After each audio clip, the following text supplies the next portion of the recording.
setting up our cleaning and maintenance session here. Go ahead and make sure that we put some cleaning paraphernalia in the frame since we are cleaning and maintaining this gun today. Today I want to talk about linear inertial decouplers, or boosters, or lids, or the Nielsen device. And what I have here is a Walther PDP Pro. We have a full video out on this thing as we adopted it for our new 9mm suppressor host. And on the front here, I have equipped it with a linear inertial decoupler. And this one is relatively simple. There are more complex ones. This one is from Rugged Suppressors. It is specifically for an Obsidian, which we will come back to here in a minute when we go out to the range. And this thing basically has 3 components, whereas some of them have maybe 4 or 5 components, depending on the construction of it. Like my Optimus has 4 components. This is composed of a piston, a spring, and a homing sleeve. And this homing sleeve basically screws into this can. You can see this one is set up for 45, so it's already got a homing sleeve on it, and it's sucked up in there. This is the only part of the piston that is exposed when the whole thing is assembled. What happens is when this gun goes to cycle, there is a can on the end of it, and it is a big weight. And when this gun goes to cycle, it is imperative that it do so in an unobstructed way. And what must happen is that this breech block must fall out of the way. Well, if you have a big weight holding this end down, then that can't really do that. So the purpose of this device is to decouple the mass from the barrel for a split second so that it can get past its locking lug. So basically it's going to do that, and once it's done that, it can take back over. And it does that by exploiting the principle of spring tension. So while this is under tension, it is no longer distributing the tension on the barrel. It is distributed on the homing sleeve. And what happens is that pressure wave goes off, it flows through the can, and it compresses this spring. That means that all of the mass is going forward, and it is no longer situated on the barrel, giving it a brief window of time where it can do what it needs to do. Today's video is brought to you by First Form. This is a pro-freedom supplement and nutrition company that has made a serious effort to go through all of their products and strip out a whole bunch of dumb ingredients that don't need to be there. I typically gravitate towards their protein sources. The big ones that I use are their protein bars and their meat sticks. These are things that you can smash into a bag and eat on the go when you need to replenish your protein. I highly suggest that you check that out, as well as their caffeine sources, which is my drug of choice, I have to admit.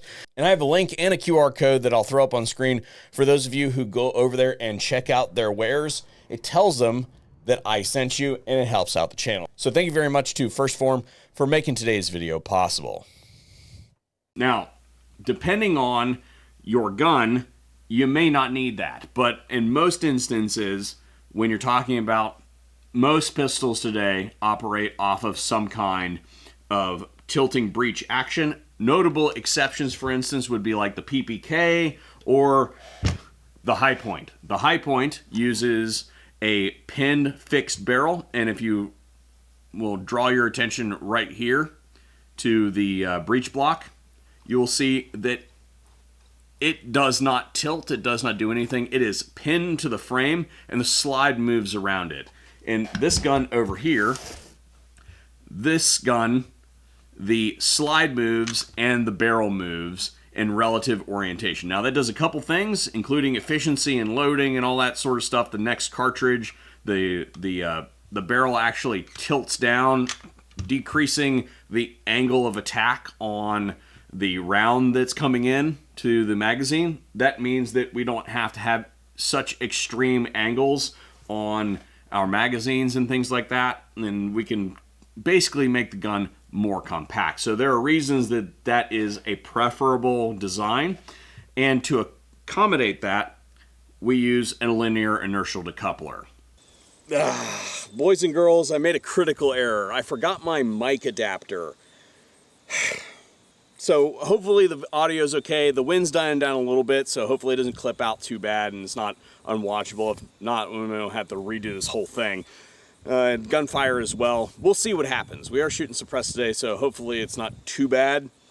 But what we're going to do is Nielsen device today. So I have a linear inertial decoupler set up on the end of this Walther PDP Pro, and we're going to add this Obsidian 45 to the end of it. Wunderbar. We're not going to shoot steel today because I've got the dog out here, and he's pretty good when it comes to suppressed 9mm, especially the subsonic stuff, but the steel is definitely too loud for him and it freaks him out pretty bad. So we're just going to go ahead and fire a couple rounds, show you how the thing works.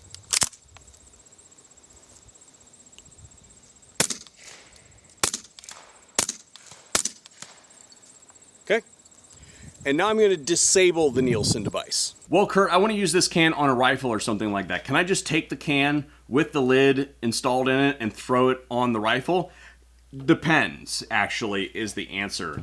If you're going to slow fire that gun, like fire the gun, let it do its thing, or you're using a manually cycling action, then yes, you could probably use that just fine. But if you are running it on like an AR-15 or something like that, and you expect that you're going to maybe be firing faster than the lid operates, then that's a no-no. And I have shot out plenty of cans over the years because I was too lazy to take the lid apart or disable the lid, and we ended up destroying the internals of the gun, or the suppressor. So there is a disable sleeve that is something that you can use. So we're going to go ahead and just really quickly clean this, and then to get a little bit better look at it, we'll go ahead and clean all this stuff over here.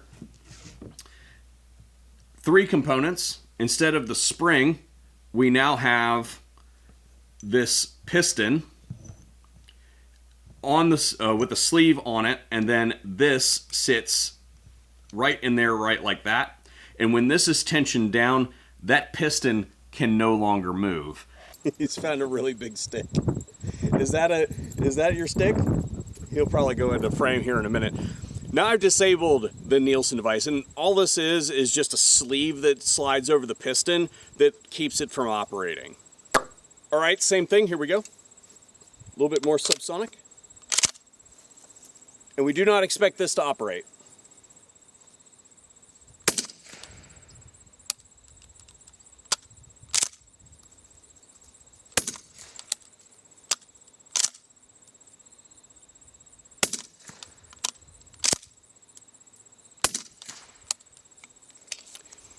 As you can see, doesn't work.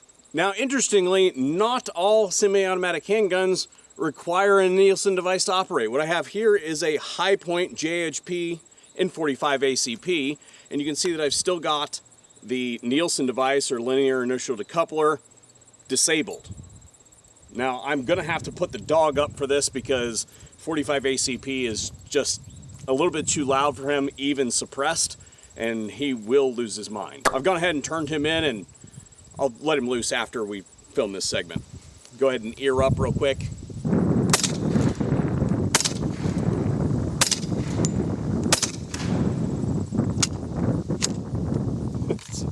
This is high point problems. Hang on. Oh, we're out of ammunition. That's what's going on. Sorry. It's really bright out here. I couldn't quite see what was going on.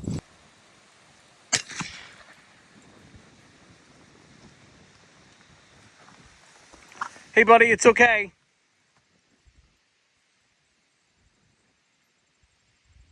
Told you 45 was louder. Dude, come out from behind that tree. You're not even hiding. You're not even hiding. And that, boys and girls, is what you need to know about Nielsen devices if you're looking into pistol cans. Most pistol cans that are designed for use on handguns come equipped with this device already. It's the other equipment that you're going to have to concern yourself with, like the direct thread mounts or the disabling sleeves for using them on fixed barreled guns, right? But as we demonstrated in today's video, you can use it on a fixed barrel gun just got to shoot slowly so that you don't outrun the piston. Anyway, if you enjoyed this video, then please sound off in the comment section down below if you found it interesting or informative, or if you know somebody that needs to learn about these things, then send it to them. Of course, as always, liking, sharing, commenting on the video helps it spread it around, works through the algorithm, and thank you very much for tuning into the VSO Gun Channel.